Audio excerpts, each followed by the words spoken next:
Sa loob ng art exhibit na pinapaligid ng mga elitista ng akademya at samut-saring propesyon, nariyan ang matalinong Australianong antropologo. Siya ang kinatawan ni Lola Basyon at ng kanyang katutubong komunidad, isang sertipikadong eksperto sa kanyang larangan. Siya ang pangunahing gabay na nag-uugnay ng kanyang mundo at sa mundo ni Lola Basyon.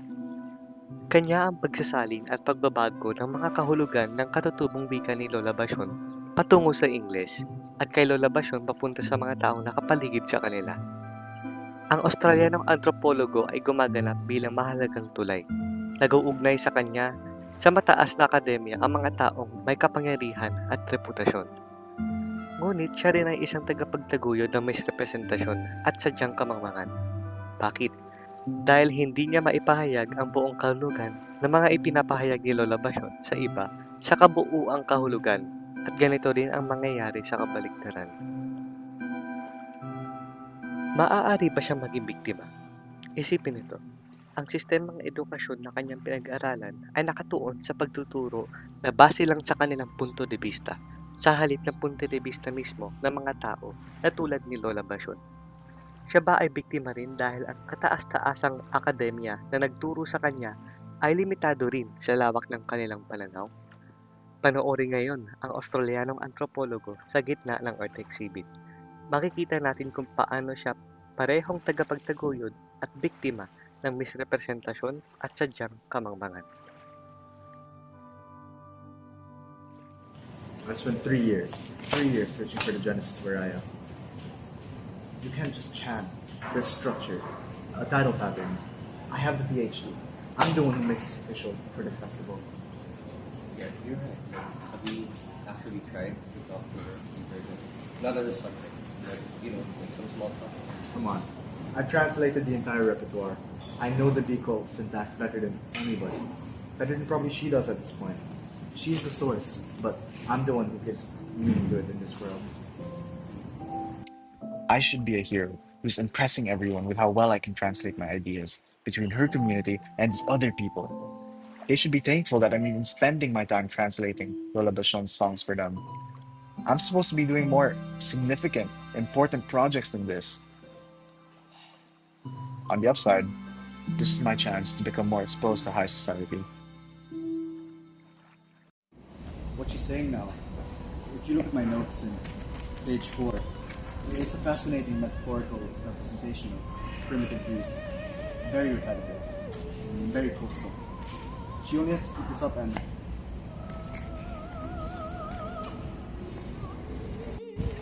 Wait, this isn't the thesis. This can't be happening.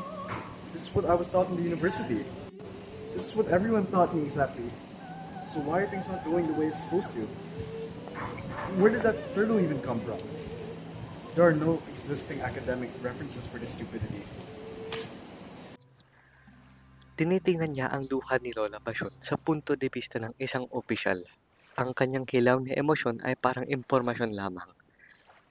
Naalala niya ang kasaysayan niya hindi bilang trahedya, kundi bilang kasong dapat pag-aralan. Binibigyan niya ng madamot na kahulugan ang mga kanta para lang magbigay ng higit na awtoridad sa sarili. Kahit na napapansin niyang patay ang pagkasalin, nananatili siyang hindi nakikiramdam at galit na hindi sumusunod sa kanya ang mga bagay-bagay. Ang kanyang reaksyon sa pagkakita ng isang himala ay pagkabalisa. Ginawa niyang pag-uusap ang nangyari kanina kasama ng kanyang mga kaibigan at kasama ng mga pagsasabing panaginip lamang ang lahat ng iyon.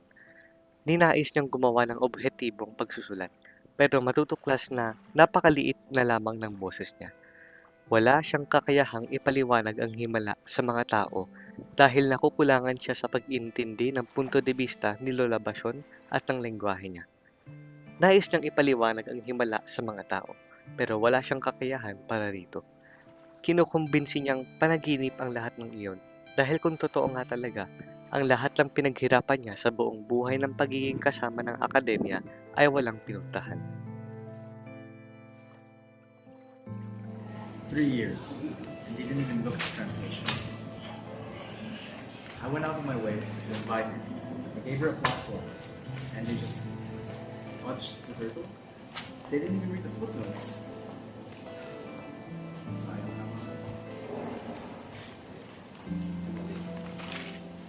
Nagsusumbong siya sa kanyang kaibigan na sayang ang kanyang pera para sa kaalaman na iniisip ang mga tao bilang mga kalakal na kanyang nawala. Hindi niya kayang harapin ang katotohanan kahit gustuin niya. Napapansin niyang naging isa na lamang siyang kalakal sa isang sistemang mas gustong hawakan ng himala kaysa basahin ang aklat tungkol dito. Patuloy na kumukuha ang Australianong antropologo ng mga sertipikasyon at pag-aaral ng higit pa upang kumatawan sa higit pang komunidad at mga tao tulad ni Lola Basyon. Ngunit mananatili siyang nakapiit sa pananaw ng akademya. Nabibigong lubos na sumisid sa buong konteksto ng kanyang iniuutos na mga komunidad. Gagawin niya ang kanyang makakaya upang ipahayag ang mga kahulugan at pagsasalin para sa nakararami. Ngunit mananatiling patay at bungkos habang sinusubukan niya ito. Marhaita, enjoy ka. Sukanta mo, very good.